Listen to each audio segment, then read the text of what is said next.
Welcome to The Explainer. Today, we're tackling a question that, let's be honest, drives us all a little crazy. Why do our best, most logical plans so often blow up in our faces? And more importantly, we're going to look at two powerful ways of thinking that can help us finally see the problems we've been missing.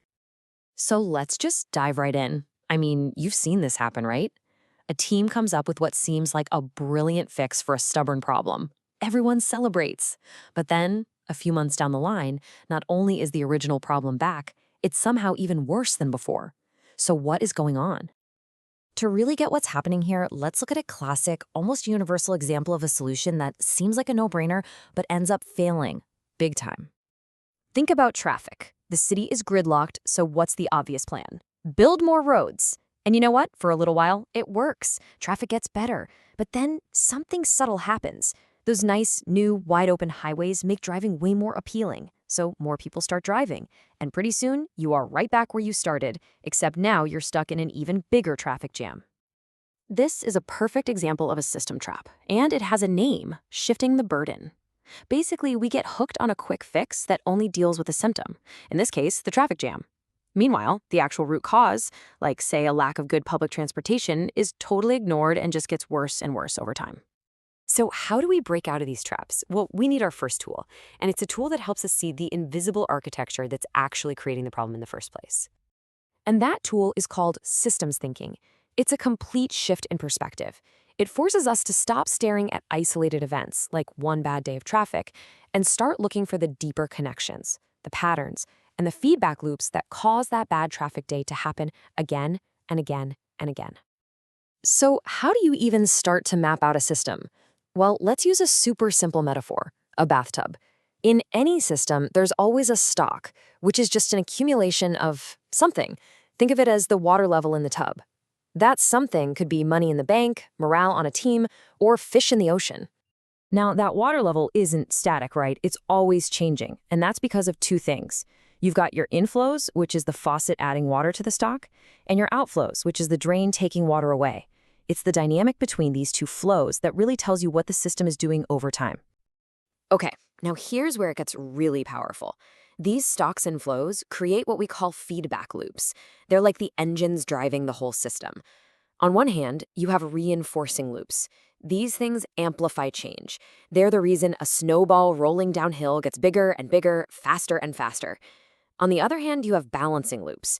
These seek stability. They're trying to hit a target, just like your thermostat works to keep the room at a perfect 72 degrees. But here's the thing. A map of the system isn't the whole story, not even close. Why? Because these systems are full of people, and people aren't just cogs in a machine. They are making their own strategic choices. And that brings us to our second, absolutely essential lens: game theory.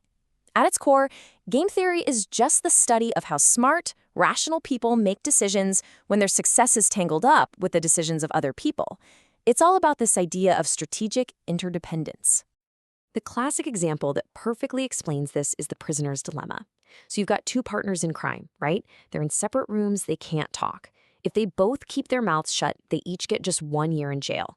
But if one of them confesses and rats the other one out, the snitch walks free. The problem is, if they both confess, they both get 5 years. So what's the rational move? For each individual, it's to confess. But when they both do that, they end up with a much worse outcome than if they just cooperated. All right, so we have these two amazing lenses: systems thinking and game theory. What happens when we put them together? Well, now we can start to unpack some of the most complex, most persistent problems in history. Let's look at a classic problem called the tragedy of the commons. Picture this. There's a shared fishing ground that's open to everyone. It's a fantastic common resource. But this particular fishery is on the verge of total collapse. The question is, why? First, let's put on our systems thinking hat. We can see the feedback loops pretty clearly. In the beginning, there's a reinforcing loop. More fishing boats lead to a bigger harvest, which means more profits, which means more boats. But that growth starts a balancing loop. The huge harvest depletes the fish stock.